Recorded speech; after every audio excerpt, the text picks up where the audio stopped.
आज मी केला होता मस्त असा डाळ तडका. आता हा डाळ तडका इतका सुंदर झाला होता ना की काय सांगू तुम्हाला, अगदी ढाबा स्टाईल. पण काहीच फरक नाही, टेस्टमध्ये अगदी सेम.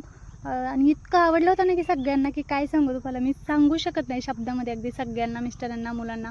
आणि आमचे कॅमेरामॅन काय म्हणे माहिती का, कॅमेरामॅन म्हणे मम्मी आज पण माझा बड्डे आहे आणि तू आज पण आहे ना डाळ तडकाच कर, खूप छान करते.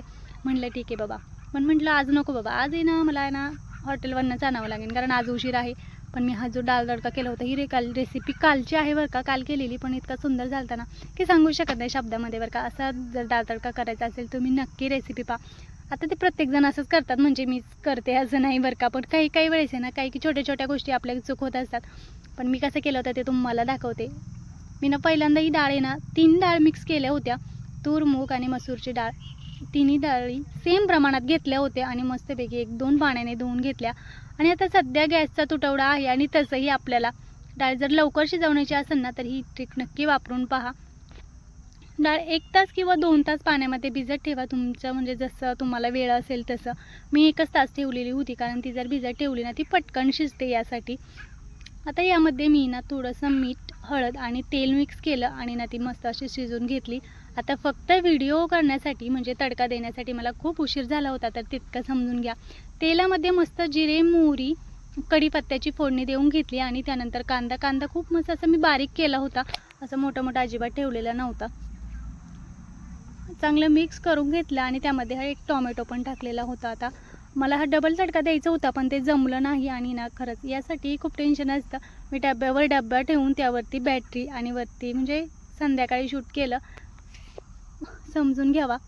नंतर कोथिंबीर मी मिक्स केली होती त्याच त्याच फोडणीमध्ये वरतून नाही टाकलेली बरं का, याने छान टेस्ट येते.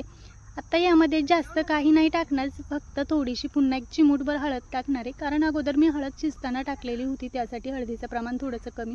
हळद जर जास्त झाली ना तर ते कडू होतं बरं का, हे माझ्याकडनं होतं. आणि किचन किंग मसाला आहे तो 1 चमचाभर मी किचन किंग मसाला टाकलेला. आणि त्यानंतर आहे ना जास्त तरी काही नाही, 1-2 चिमूट हिंग टाकलेला, एकदम थोडासा बरं का, जास्त पण नाही टाकायचा हिंग. आणि त्यानंतर आहे ना 1 चमचा, मोठा चमचा घेऊन मिरची टाकलेली, मी मिरची पावडर टाकलेली. आता माझ्याकडे ज्या ओल्या सुक्या ज्या मिरच्या असतात तर त्या मिरच्या नव्हत्या, लाल कलरमध्ये असतात बॅडगीच्या, त्या जर असल्या तर आणखीन छान होतो आणि त्याचा तडका देतात बरं का. पण त्या माझ्याकडे अवेलेबल नव्हत्या. पण अशा पद्धतीने सुद्धा सेम टू सेम अगदी ढाबा स्टाईल झालं होतं, पण काहीच फरक नाही. आणि नाही मस्त असं परतून घेतलं. आता व्हिडिओ आवडत असेल ना लाईक करत जा, कमेंट करत जा.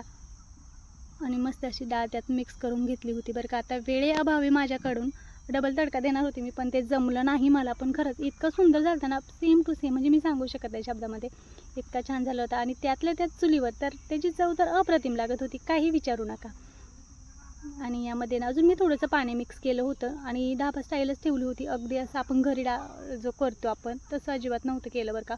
आता ही 15-20 मिनटं मी नंतर शिजवून घेतलेली आहे, कारण काय झालं माहिती आहे का, इतका वेळ नव्हता व्हिडिओसाठी मला, कारण संध्याकाळी या व्हिडिओसाठी 7:30 वाजले होते, कारण मी आमच्या कॅमेरामॅनसाठी ड्रेस आणण्यासाठी गेले, त्यामुळे खूप उशीर झाला. आता ही डाळ शिजवली होती हॉटेलकडे, घरचा गॅस संपलेला होता.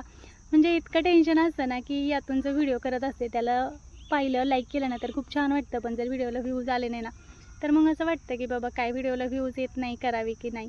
तर याला खरंच खूप प्रयत्न आहेत यासाठी. आणि अगदी टेस्टसुद्धा खूप अप्रतिम आहे. जर आवडलं तर लाईक करत जा, कमेंट करत जा.